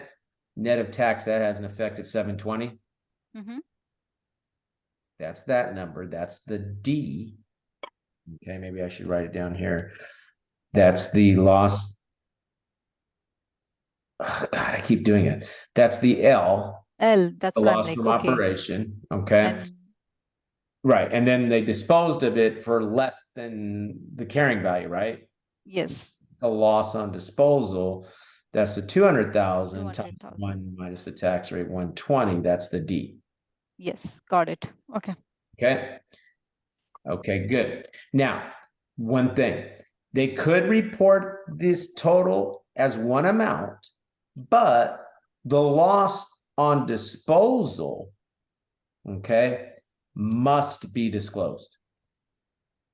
So they could do it like this, where they're just calling out the elements, or they could have reported the total, whatever that comes to, 840, whatever. They could have reported that total, but then they would have had to have teased out in a footnote or something that there was a loss of disposal net of tax of 120,000. Okay. So when they do the part L and I, which is loss and impairment loss, they can report it together, but they don't have to write the footnote in that case. But when there is a disposable, they have to write a footnote. They can either call them out on the face like they're doing as 2 separate line items so that the user can see, okay, there it is, the loss on disposal. If they decide to combine the 2 amounts by showing 1 line item, which I think that's what most companies would do, if they have to disclose in the footnotes, this is what the loss on disposal was. Okay, got it. Yeah, good. Okay, guys. All right, Okay. You talking to me? Oh, I Okay. said okay. Okay. All right, good. So let's go and let's work a multiple choice question, but I have to go back to the old book for that. I don't know why they decided to take the class questions out of the book. I really don't. I guess to save paper. I have no idea why they thought that was necessary, but They don't ask me. And if they do ask me, whatever I say, they do the opposite. So even if I had told them to leave it in there, they would have just done the other thing. Okay, so anyway, that's all right. I think they're thinking the new concept is going to be don't go through the textbook the way I'm doing. And I feel like what we're doing is we're shifting responsibility away from the instructor and to the student. Because now the student's got to figure out where they need more detail on, and they've got to fish that out of the book somehow. I'd rather us spend the time going through and I'm showing you the key concepts from the book, showing you the flashcards, practicing with you on some of the material, and then going ahead and turning you loose on the rest of the homework. That's why I kind of like my role here at Golden Gate, because I'm using their material, but I get to teach it the way I want to teach it. So anyway, more information than you needed. So we have to come down here. Okay, that's the question. Okay, so this is the question, guys. You can find it in your software. Okay, I guess it's going to be question 45 in your software, but let's go ahead and let's do this one together.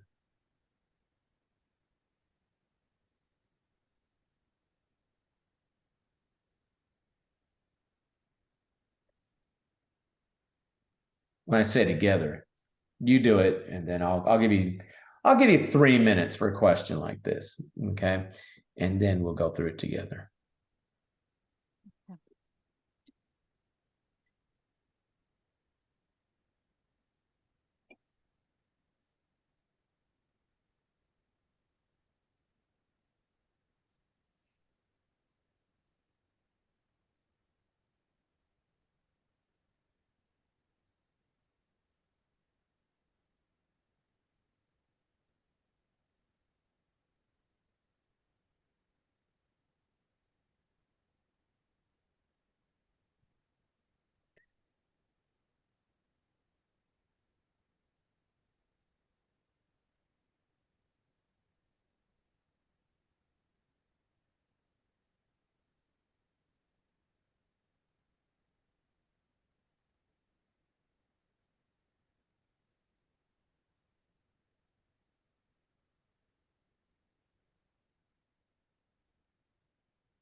Okay, we're a little over 3 minutes.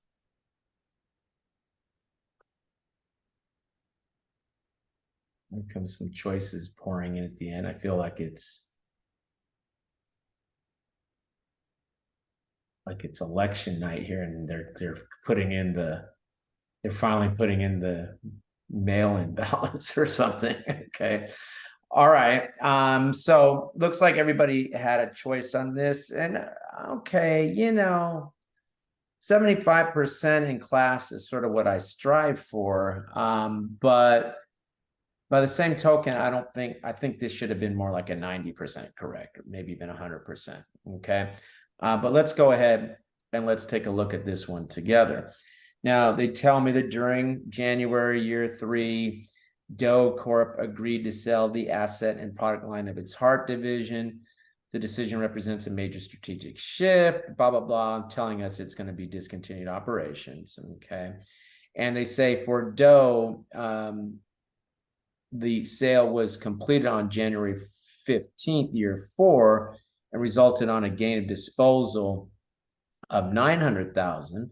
Heart's operating losses were 600,000 for year 3 and 50,000 for year 1 through January 15th, between January 1 and January 15th of year 4, disregarding income taxes. So we didn't have to worry about doing the netted tax calculation here. What should we show for X3, X4? Now, when I get a question like this, I would go, okay, on my scratch paper that the exam gives me, X3, X4, all right? And I'm going to see, do I have the elements that I know constitute the discontinued operation? Because that's what they just asked me about, didn't they? And so I look and I'm saying, well, okay, it tells me that they did what? They lost 600,000 during year 3, didn't they? Yes. Okay. Yes. And they told me in the line before that, and by the way, guys, just go in the order that the question gives you the information. You don't have to do it in the order of year 3, year 4. Just go in the order that the information is presented to you. Okay, so you don't fight against the question. So it tells me that they had a gain on disposal of 900,000, didn't they? So I probably should have just done that one first because it came first, because I'm just categorizing it into the years, right? Okay. Then what? Then they tell me that they had a loss in year 4 from the operation of 50,000.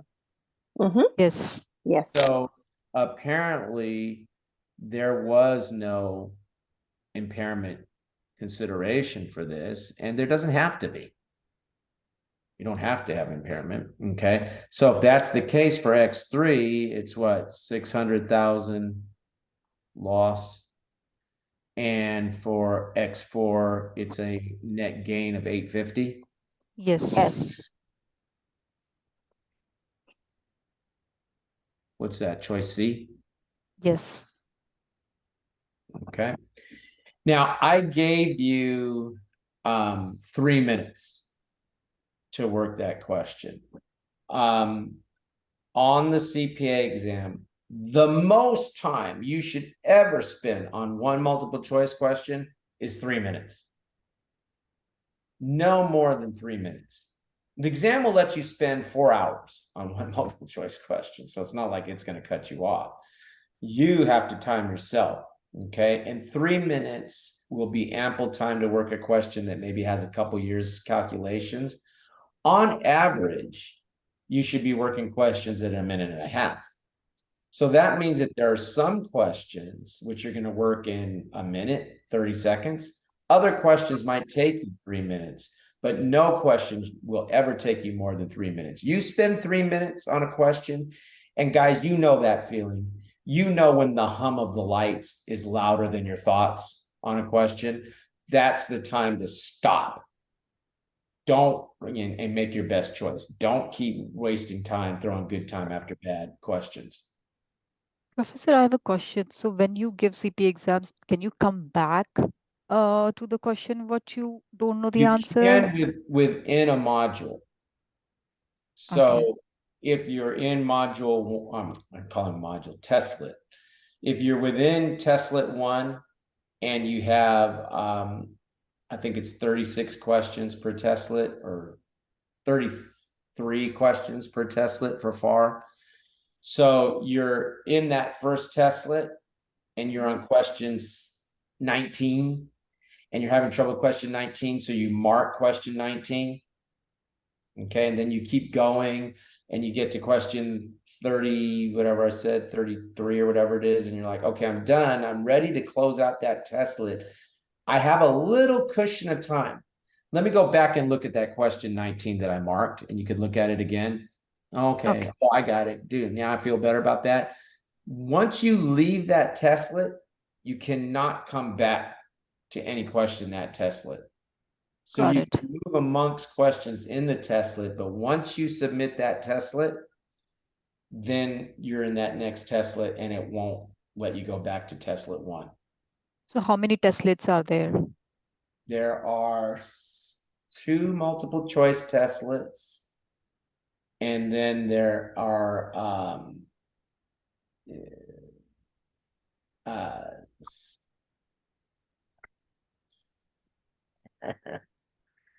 and then there are why is that not sounding right? I want to say there's because the number 8 is stuck in my head. But I thought they had 2 okay, testlets, 2 multiple choice testlets, 3 task-based simulation testlets. So there's a total of 5. Total of 5 testlets. But in the task-based simulations, there are 2 task-based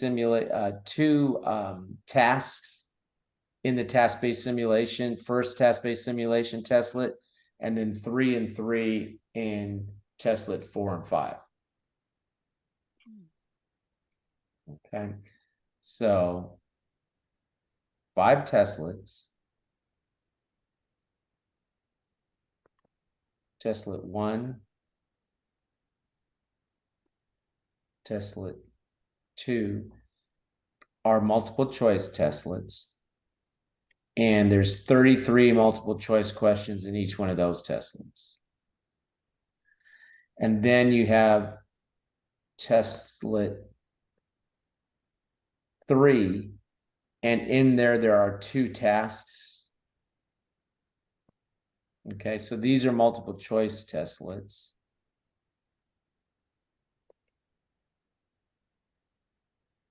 This one is a task-based simulation.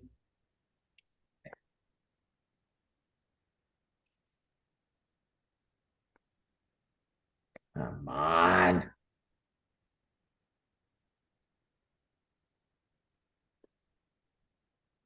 That's supposed to be a T. That's a task-based simulation. And now I'm running out of room, of course, as I always do. And then there's testlet. They'd run consecutively like this, but I'm gonna have to write them down here because I didn't manage my space very well. Then there's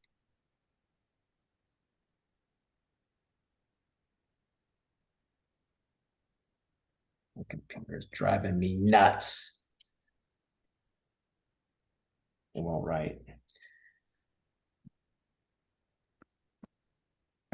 Then there's testlet 4, which has 2 testlets. And guys, I'm sorry, but I'm writing without knowing what I'm writing because it won't write in time.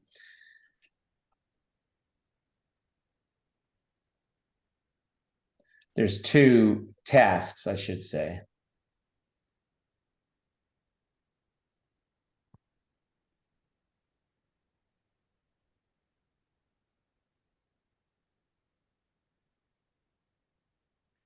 And then same thing for testlet 5, there are 2 tasks.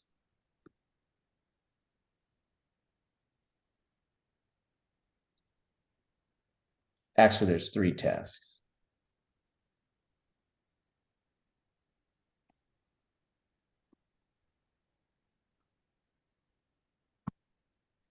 So that's a mess. So just to recap. So there are in Oh, total wait, 30. stop. Okay. There are 2 multiple choice testlets that have 33 multiple choice questions each. There is a third testlet, which is a task-based simulation testlet that has 2 tasks in it. 2 things that you have to do. They're kind of separate items. They're separate items. Then you get into testlet 4. There are 3 tasks there. And you get into testlet 5, and there are 3 tasks there. Okay, go ahead. Okay, so that means total multiple choice are 66 questions. 66 multiple choice questions, and that's why the number 8 was stuck in my head, and 8 tasks. Got it. Now I know why the number 8 was stuck in my head. 8 tasks. Okay. Sorry, I just wanted to get out my thought before we jumped into something. Okay. I'll tell you what I'll do next time. I will go through, because we're getting up on time now and my computer's acting like an ass. So what we're going to do is we're going to adjourn, and next time I'll give you some consideration of how much time you should spend in each testlet, because the exam uses something called multi-stage testing format. If you do well on testlet 1, testlet 2 is harder. If you do well on testlet 2, testlet 3 is harder. If you do well on testlet 4, testlet 5 is harder. So it is worth considering allocating your time not evenly through the testlets, right? Giving yourself more time for the more difficult testlets. So since we will be together in the room next week, that'll be a good chance for me to write something up on the board in the room that will talk about time between them. We'll be dealing with all these delays in the machine. Okay, guys? Okay. Okay. All right. Thank you for your patience. So, Professor, just to recap, our homework is on M5, which is on Becker. We have to finish that. Chapter 1, module 5. Let me get out of this. Where am I? I want to find this. So you should be working module 2 and module 5 homework. Module 2 and Chapter 1. module 5. Okay. F1, module 2, module 5. And Professor, was there something about chapter 7 that we were jumping to because it was out of order with the new book, or am I imagining that? That's correct. Next time we'll be covering stuff that's going to be, we've got still comprehensive income, which is module 7 in chapter 1. And then we're going to jump to chapter 7. Gotcha. And I forget which modules there, but we'll Okay. get some modules in chapter 7. Yeah, Professor, I wasn't around during Sam, did that answer your question? Before we move on to the next Yeah, question. yeah. That's it. Thank you. Okay. Okay, go ahead, Aman. Professor was saying I wasn't around during the last class, and I've noted that we have another homework or assignment. So I was wondering how we have to go about it. It's indicating that it's due on the 17th of September. Okay, well, that's a good, potentially hour-long discussion. So you're gonna need to reach out, I guess, during the office hour for that. I'm not gonna spend an hour talking about how to register for the exam. Oh, all right. Yeah. So if you want to reach out to me either during the office hour, or if the office hour doesn't work for you, or I don't think I'm going to be in my office hour actually on Thursday. So send me an email and we'll set up a time and I'll talk to you about that. But I All right, noted. can't do it in 3 minutes. Question? Yes, Professor. So the homework should be Model 2 and Model 5 from F1. So the lecture, the MCQs, and the task-based simulation are the homeworks for those You don't have to two. watch the lecture. The lecture is, don't watch the lecture Okay. unless you got a thing for Peter Olento. So we just jump directly to the MCQs and the TBS. Correct. Yep. Question?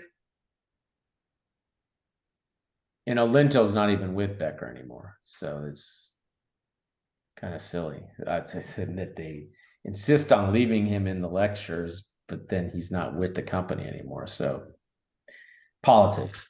So there, you know, those lectures to me. Anyway, stop, John. Okay, so I will see you all in class next week. Yes. Yes. Okay, guys, good work. Yes, Good first class. I think you'll see that these will roll along a lot more crisp after we kind of get past some of the initial understanding of what we're doing here in terms of process. Okay. All right, guys. See All you. right, Prof. Good night. Have a good Thank rest you, of the day. Professor. Thank you so much, Professor. Professor. Right. Good night. Night.